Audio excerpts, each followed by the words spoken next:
একসময় দূরের এক জঙ্গলে থাকত এক সাহসী বাঘ। তার গায়ের রং ছিল সোনালি, কিন্তু রাতে চাঁদের আলো পড়লে তার ডোরাগুলো রূপালি আলোতে জ্বলজ্বল করত। এক রাতে বাঘটি নদীর ধারে হাঁটছিল, তখন সে একটি রহস্যময় পাথর দেখতে পেল।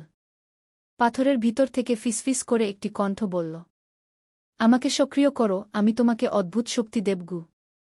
বাঘটি পাথরটিকে স্পর্শ করতেই তার দেহে এক জাদুকরী শক্তি ছড়িয়ে পড়ল। এখন সে শুধু জঙ্গলের রক্ষকই নয়, সে গাছের সাথে কথা বলতে পারত, নদীকে থামাতে পারত, এমনকি বাতাসকেও শান্ত করতে পারত। কিন্তু শক্তির সাথে সাথে দায়িত্বও এল। জঙ্গলে যারা বিপদে পড়ত, হরিণ, পাখি, এমনকি মানুষেরাও, সবাই এখন বাঘের কাছে সাহায্য চাইত। একদিন জঙ্গলে ভয়ঙ্কর খরা পড়ল। নদী শুকিয়ে গেল, গাছগুলো মরে যেতে লাগল। তখন বাঘটি তার রূপালী শক্তি দিয়ে চাঁদের আলোকে নদীতে নামিয়ে আনল, আর পুরো জঙ্গল আবার জীবনে ভরে উঠল। তারপর থেকে সবাই বাঘটিকে চাঁদের আলো বাঘ-ই বলে ডাকতে লাগল, আর সে জঙ্গলের চিরন্তন রক্ষক হয়ে রইল।